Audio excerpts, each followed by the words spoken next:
that we're studying as of this morning.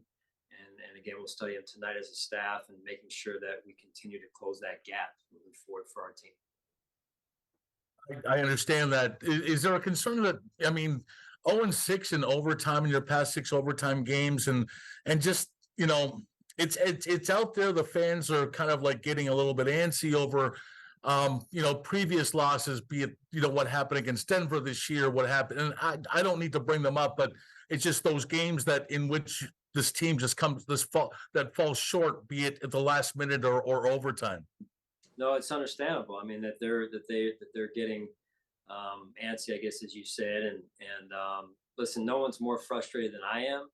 I can promise you that. We're working hard at figuring it out.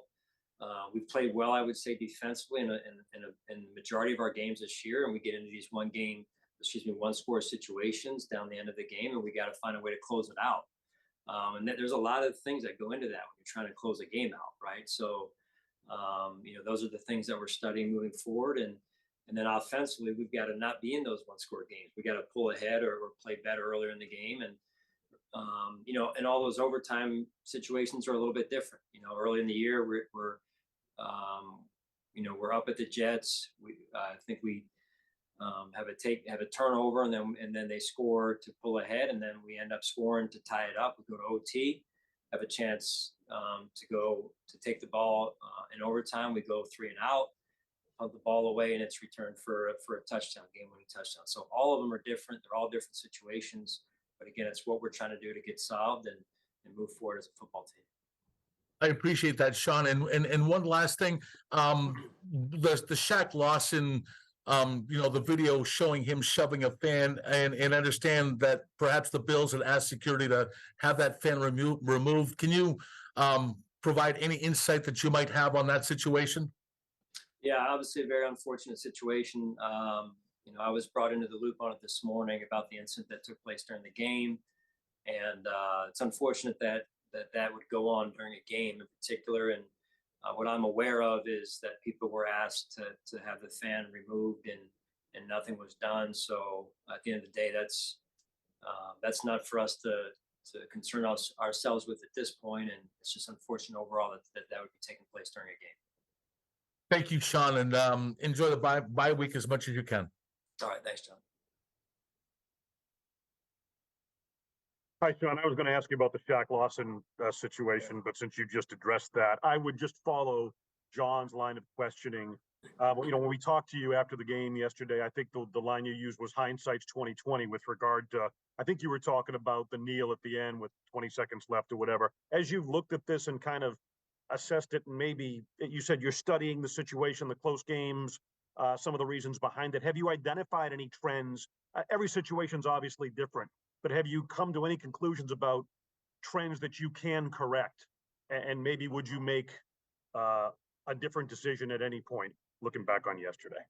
Well, I think it's yesterday's decision of with 20 seconds left and only one timeout. We had a similar situation in Detroit last season, 3 timeouts in 22, 23 seconds. And with those timeouts and also in a static dome environment where I felt like we could, it was good for throwing the football last night, a little bit different situation with the rain and only one timeout. And just felt like, hey, I used that timeout to try and ice the kicker, as they say. And obviously the guy hits a 59-yarder. So we were down to one timeout, and just felt like in that situation that you're weighing risk and reward at that point, right? And so knowing that they had a field goal kicker, that if something dicey happens here with trying to go win the game, he's in position right away to win the game again in that situation. So anyway, believe me, I'm rolling that back a million times in my mind, and hopefully we're in that situation again. But full confidence in the offense. Just felt like at that point in time, with the rain the way it was,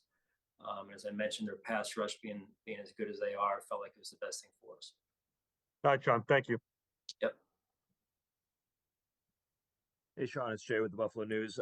You sort of touched on it. Every game, plays out a bit differently, but 3 times this season, the defense has taken the field with, I think, less than 2 minutes to go. I'm thinking New England, Denver, and last night, with a chance to win the game if they can get off the field. As the play caller for that side of the ball this season, how much does it stick with you that, in those situations, they haven't been able to get the job done. Yeah, no, that's something that we take very seriously, that I take very seriously. And I think, like I said, the defense has played, for the majority of our season well enough to win. And in those situations, the game has changed quickly. If you think back to the New England game, they hit a screen that went for a chunk, let's just call it a chunk, and it changed the complexion of the 2 minute right away. The first play of the Denver game, or Denver 2 minute, went for a chunk on a check down, which shouldn't happen. And then again, the complexion of the 2 minute changed. So last night, again, certain things that, whether it's call, whether it's execution, whether it's, we had a chance to make a couple of plays. We were this close to making a couple of them. AJ had one, and then T Dot had one with the catch fumble potential there. And we're this close. We just got to keep working and figure this out. Okay. I wanted to ask you about a couple of guys in particular. Puna has not been able to get a roster or a jersey on game day here too much lately at all. And then you guys brought in Leonard Fournette to the practice squad. It seemed like maybe there was a plan for him. He has not been elevated. What has gone into the decisions with those two guys when it comes to game day? Yeah, Puna has been here with us, as you know, since the spring. Puna's had opportunities to play, and so we evaluate that, and we evaluate weekly who gets the jerseys for game day. In Leonard's case, there's a player that has come in and done a nice job. Obviously, has a resume and a history around the league, and so we evaluate our players along with Leonard, and again in this case as well, who gets a jersey for game day, and we take it one week at a time. Okay, thank you, Sean. Have a good bye week. All right, you too. Hey, Sean. Obviously tough one in the second half on the back end. How would you evaluate, Micah and Jordan? Obviously, one storyline over the, going into the season was just them getting older and that part of the thing. How would you evaluate them last night and just overall their level of play this season? Well, I just feel like they're two guys that I have a tremendous amount of confidence and trust in. They've been here for better part of 7 years now, and they're veteran players, right? That have seen a lot of football, and I trust those guys to make the plays that they've made over the years, and I'll trust them going forward. So that's my evaluation of their play, and I have a lot of confidence in those two. And you touched on it when John was asking you earlier about the decisions around kneeling. Makes a lot of sense. I think you touched on it last night about the overtime decision on 4th and 6, wanted it a little bit shorter. But when you have Josh Allen, I'm just curious, when you have Josh Allen playing that way in that game, does it go through your mind at all? And maybe do you kind of like think about it even more in the 24 hours after, like, man, maybe I should just put the ball in his hands and just see?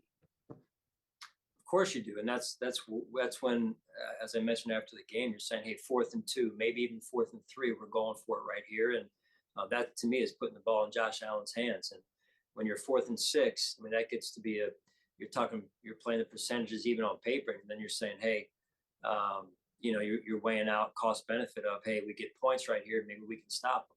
Obviously that didn't work out. Give them some credit. They're a good offense as well, so with good players. So, but yeah, I mean, you look at putting the ball in the hands of your best player, and that's Josh Allen. And unfortunately, we didn't execute on 3rd down when we had the opportunity to, and that left us with the 4th down decision. Thanks, Sean. Yeah. Hi, Sean. Yeah, you mentioned the Eagles' defensive front. I mean, their pressure rate is well documented. Just what did you think about the way the offensive line held up in protection against them, and then were able to run the ball on them for that last touchdown drive at the end of regulation? Yeah, I thought that was good to see. I thought that was well executed by our offensive line, our backs, tight ends, everyone that was blocking, right? And I think that was important for us to be able to come out there and do that on that last drive. And they're a formidable group, that front that they have. They have a number of 1st and 2nd round draft picks. That's being there myself, I know what they believe in philosophically. They load up front. They load up at the corner position. They load up on both sides of the ball up front, and and so that's they got a good group up there that rush the passer well. And there's just, only one sack. I mean, obviously a lot of people, and Josh does a lot to help the sack situation, but just to throw for that many yards on them, just what did you think of the overall pass protection? No, I thought it was good. I thought, there were some moments where they saved Josh and some moments where Josh saved them as well. So it works hand in hand. Thank you.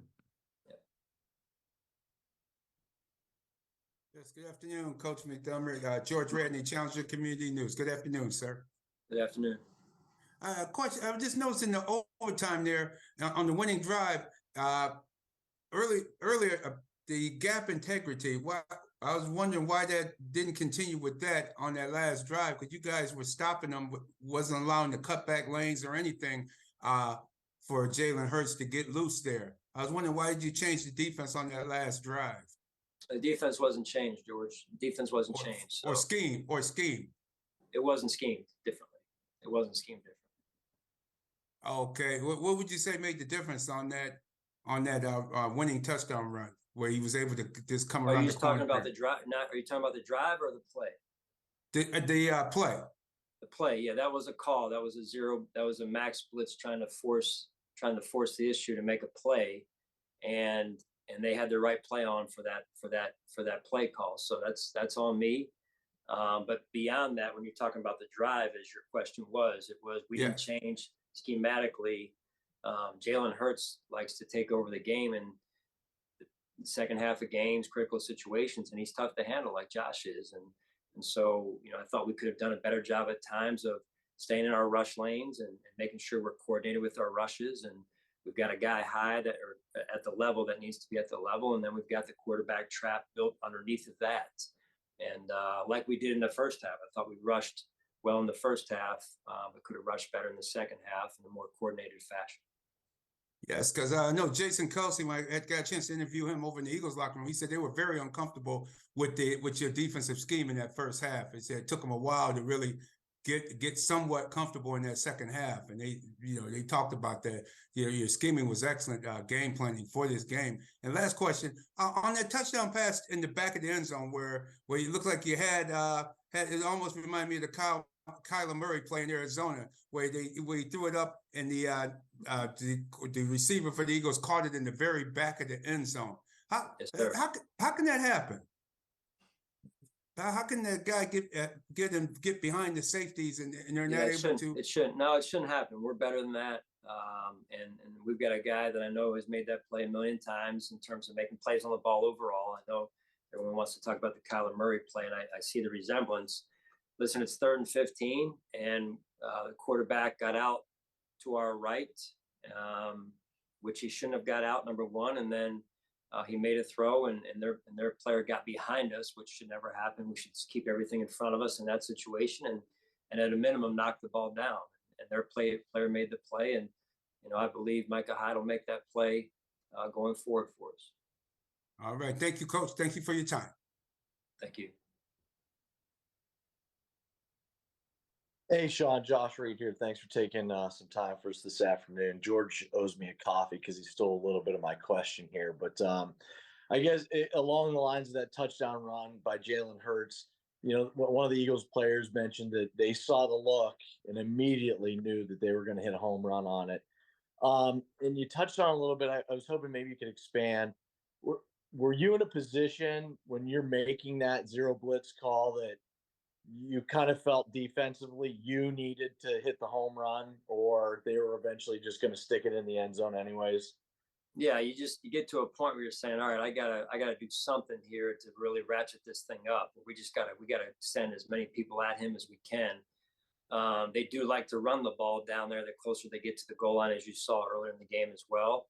And you just got to do something to try and make something happen in that case, in that situation. And that's what I did. And obviously it didn't work out. But you try your best to do something to manufacture a play and get something stopped there, so you can maybe create a second down in a longer situation and try and force a field goal at best in that situation. Do you meet with the guys like today before sending them off, or is it just yet last night was kind of it, and they kind of break away from everything? No, we met today. We What was the reviewed message? I guess. Sorry, I didn't mean to interrupt you. What was the message that you wanted them to take away as they have a little downtime here? the entire team. Or are you talking about the defense? Yeah, the entire team. Yeah, I mean, listen, we're 6-6, and we know we'd rather have a better record than what we have, but we are who we are. And the encouraging thing is everything, all the goals that we set for ourselves are still within our reach. Get away, get a break, kind of it's a later bye than any of all of us are used to, and kind of get away from football a little bit, but take care of yourself so when you come back, you're ready to roll. And obviously, we have some adjustments we need to make. When you look at overall with our the games we have lost, they've been either turnover based or one score based on the defensive side getting off the field, and then obviously special teams is baked into all that. So there's a lot of positives. We went on the road and in a tough environment and played extremely well. Came up short, but we're close. And a couple plays here, a couple plays there. That game may not even be as close as it was, and the kicker makes a 59-yarder. So at the end of the day, they won the game, and we have to learn from it and make the adjustments we have to make, and that's what we'll do this week. All right, thank you so much, Sean. Enjoy the bye week. Appreciate it. All right, thanks, Josh. Coach, good afternoon. Mookie Hawkins, Waffle Sports Cincinnati. How you doing? I'm all right, Mookie. How are you? I'm good. And first and foremost, Coach, I want to say, that suit you had on, what I mean, getting on that plane, that was, I'm quite sure you got Stephon Diggs' approval on that. But overall, how was your trip heading back home, just meeting with family, if I may start with that? Yeah, I mean, I was able to see my parents and everything, which is nice, and my brother's family. So I'm grateful for that. Absolutely, man. You guys played well,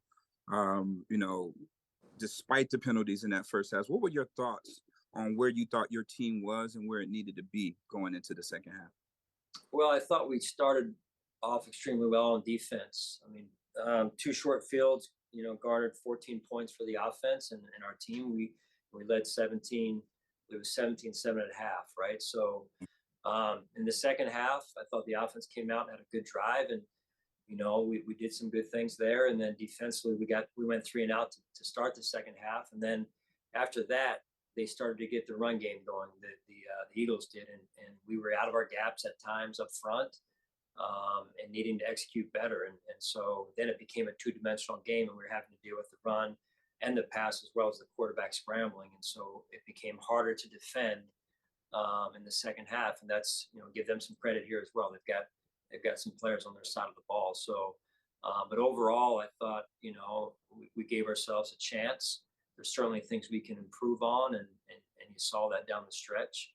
And that's what we're working on this week.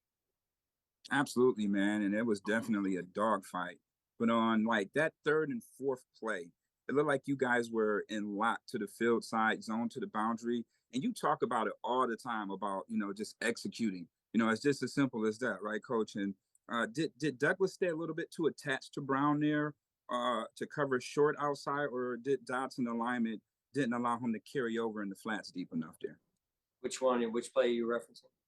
It was the 3rd and 4th play with Devontae Smith, converted the 3rd and 4 on the 6-yard hitch. In the last drive on the hitch. Yes, sir. Yes. Yeah. So earlier in the game, we were in man-to-man there to tighten it up, almost the same location on the field. They were in 10 personnel, and the quarterback broke contain and ran with it. And we had a spy sit in the middle of the defense. And so the next time around, tried to change it up and go zone, and he sat down and he hit Smith there. So that's when I went back, but tried to change something up there so we would have more zone eyes on him, and then he hit the pass. So those are ones that you roll back over and over again. That's when I went back. Yes, sir. I'm already knowing, but Coach, how valuable is this bye week? I'm sorry? How valuable is this bye week?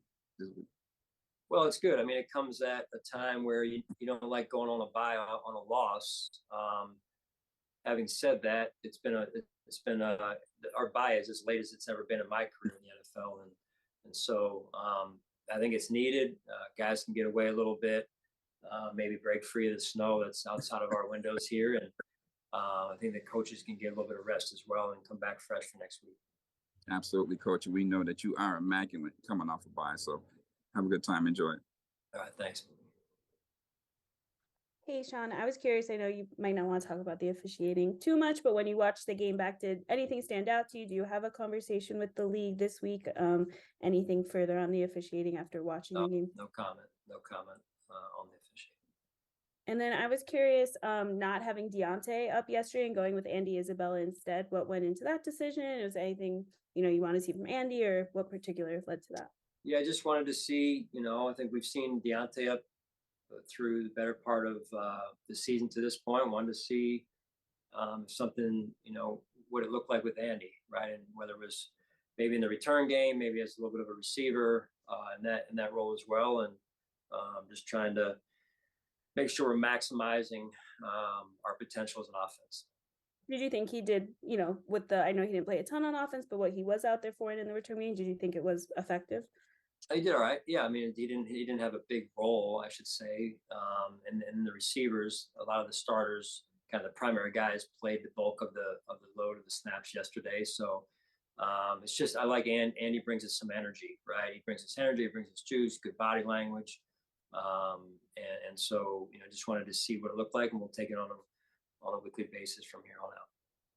And then I was curious, from an injury perspective, I know Steph went down, came back up and went back in the game, but any injuries coming out of that game? I know bye helps, but anything? Yeah, the bye week helps. No, again, Taylor Rapp still, was, dealing with it, didn't play with the neck, and then staying in the concussion protocol. So, everyone else finished the game, and Dawson Knox, we'll see what happens coming off the bye with his return.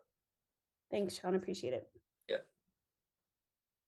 Hey, Sean, AJ Feldman here in Rochester. You talk about not wanting to go into the bye on a loss. Unfortunately, you've had some experience with that. The Arizona game with the Hail Mary, and the Titans game on Monday night, losing at the last second. You come off of both of those bye weeks with wins. After the Cardinals, you roll off 6 in a row. What can you maybe take from those experiences and getting the team in the right mindset as they leave for the bye, and then coming back off of it and coming back strong? Well, I think it gives you a chance to reset more than anything, AJ, and we've been able to do that effectively here over the course of our career here in Buffalo, and I expect the same going forward. So that's some of the challenges and the adjustments we need to make, and the gaps we have to close, or some of the things we're focusing in on, so that we can close that gap. Whether it be the turnovers or closing out games. I think those are important things that we continue to find answers to over the bye week here. And then you talk about Dane and Taylor. Obviously, their injuries aren't black and white. Do you have any projection as to whether or not they'll be able to practice or play when you come back from the bye? Don't know. We'll see after the bye. Dane is still going through the protocol, and Taylor's still dealing with the neck there, and hopefully time and a little bit of rest helps both of those. All right. Thanks for your time, Sean. Enjoy the bye. Hey, Sean, you had mentioned last night being encouraged by the direction of the offense over the last 2 weeks. And a lot of that was kind of, you spoke about Josh specifically, but I was wondering, what else on the offense have you seen these last 2 weeks that you think this team can keep building on? Well, I just think we're moving the ball better than we were before, right? And a little bit more consistently than we were before. I think the defensive takeaways have helped, right? But that's when we talk about playing team ball. And I think that's important, though. We've been able to just move the ball beyond midfield, and then where we've still seemed to find we stub our toe a little bit is around that fringe area, that high red zone, where we have a chance for points. Yesterday we missed a couple of those field goals, and our drive stalled out yesterday due to penalties as well. So we've got to continue to find our way through that high red zone fringe area, then down into where we're getting points. And when we have gotten into the low red zone, I'll say we've been very effective, but it's more of that upper fringe area that's giving us some trouble. Thanks, Sean. Enjoy the bye. All right. Thank you.